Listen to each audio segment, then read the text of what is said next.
One of the most painful moments after leaving a narcissist is seeing them look perfectly happy without you. You see a photo, they're smiling, laughing, living their life like nothing ever happened.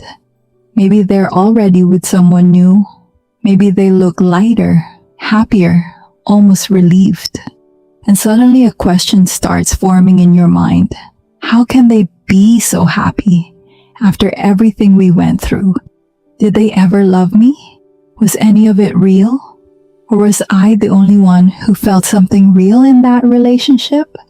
But here's the part most people don't understand. What you're seeing right now might not be happiness at all. If you've experienced a relationship with a narcissist, this moment can feel devastating. Because while you're still trying to understand what happened, they seem completely unaffected. You're replaying conversations, questioning your memories, trying to make sense of the emotional chaos you went through. Meanwhile, they look like they've already moved on. And that contrast can feel incredibly painful. Not just because they seem happy, but because it makes you question your own reality. You start asking yourself things like, did I imagine the connection? Did the relationship mean more to me than it did to them? Was any of it real? And the truth is, these questions are extremely common among people who have been involved with narcissists. But the answers are not as simple as they seem. Narcissistic relationships follow a very specific emotional cycle. At the beginning, everything feels intense, exciting, almost magical. This stage is known as idealization. The narcissist showers you with attention. They make you feel special, chosen, important. It feels like you've finally met someone who truly understands you. But what most people don't realize is that this stage is often driven by something called narcissistic supply. Validation, admiration, attention. The narcissist thrives on emotional reactions from others. And at the beginning of the relationship, you become a powerful source of that supply. And this is where something very subtle begins to happen. At first, the attention feels flattering. They admire you, they compliment you constantly. They tell you things like, I've never felt this way about anyone before. You're different from everyone I've ever met. I feel like I've known you forever. And in those moments, it feels real. Because your emotions are real. Your excitement is real. Your hope is real. But here's the part many survivors only understand later. Narcissists are extremely skilled at reading emotional needs. They observe what makes you feel valued. They notice the things you long to hear. And then they mirror those desires back to you. Not necessarily because they feel the same way, but because it creates a powerful emotional bond. And once that bond is formed, something important changes. You begin investing emotionally. You begin trusting them. You begin opening parts of yourself that you normally protect. And slowly, almost without noticing it, your emotional world begins revolving around the relationship. But here's the deeper psychological mechanism behind this. When someone receives intense emotional validation in the beginning of a relationship, the brain releases powerful chemicals. Dopamine, oxytocin, attachment hormones that reinforce the feeling of connection. And when those emotional highs are suddenly followed by confusion or distance, the brain begins trying to recreate the original feeling. This is one of the reasons trauma bonds become so powerful. The brain starts chasing the memory of the beginning, the laughter, the affection, the connection that once felt effortless. So when the relationship ends, the emotional contrast becomes overwhelming. You're not only grieving the relationship, you're grieving the version of them that existed in the beginning. And that version felt incredibly real. which is why seeing them appear happy with someone else can feel like a deep betrayal of everything you believed the relationship was. But eventually, something changes. The admiration becomes expected, the excitement fades, and the relationship begins shifting into a new phase. Here's the part most people don't understand. When narcissists leave a relationship, they rarely go through the same emotional process as the person they leave behind. Most people experience grief after a breakup. They reflect, they process, they feel the emotional weight of what happened.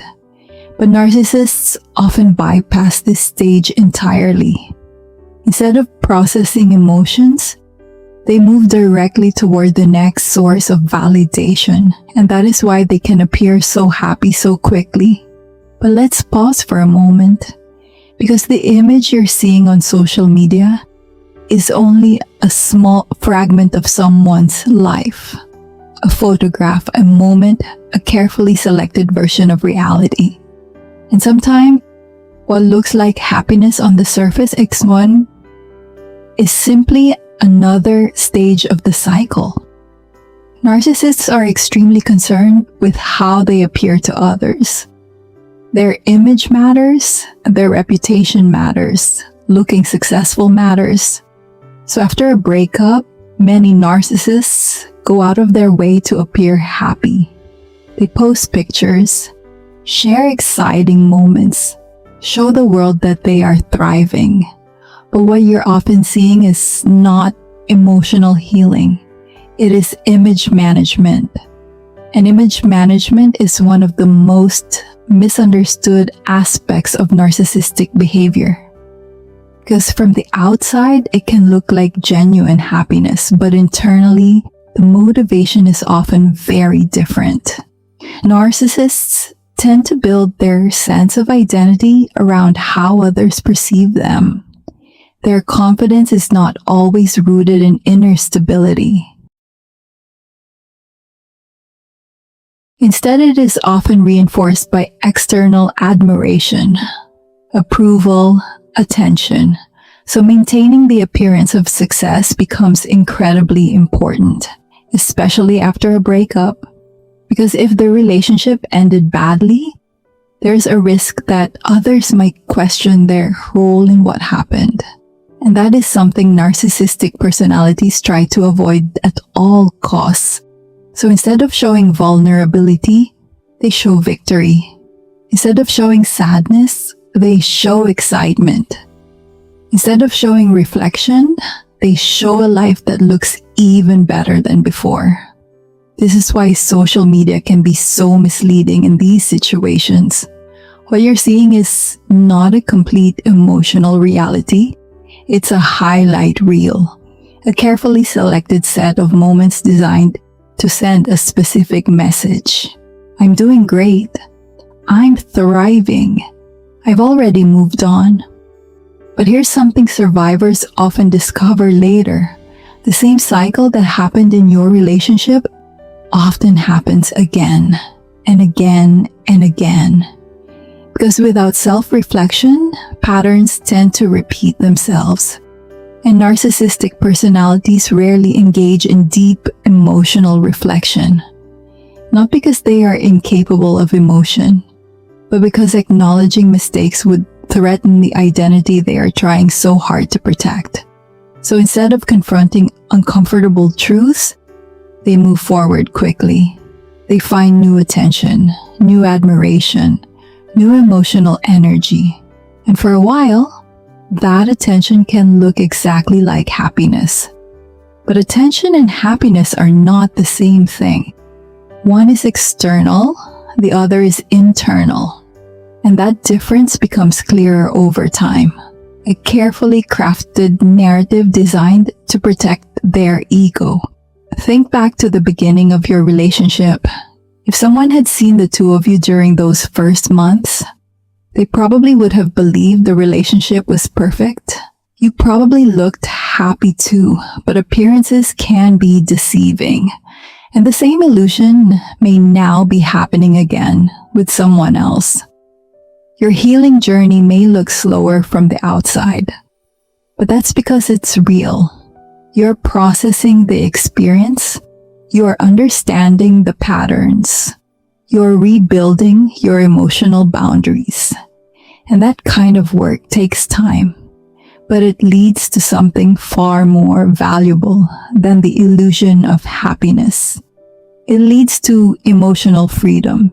If a narcissist looks happy without you, remember this: what you're seeing is a moment, not the whole story. Real happiness comes from emotional depth, from empathy, from growth, and those are qualities narcissistic relationships rarely contain. So if you're still healing, be patient with yourself, because healing may feel slower, but it creates something much stronger: self-awareness, emotional strength, and the ability to choose healthier love in the future. If this video helped you understand something about your experience, consider subscribing to the channel. Here we talk openly about narcissistic relationships, trauma bonds, and emotional recovery. Because understanding what happened to you is often the first step toward freedom. And remember, you survived the relationship. Here, we help you survive it too. And if you've ever wondered how narcissists seem to move on so quickly, the next video on this channel explains why narcissists replace people so fast. And once you understand that pattern, even more pieces of the puzzle will start to make sense.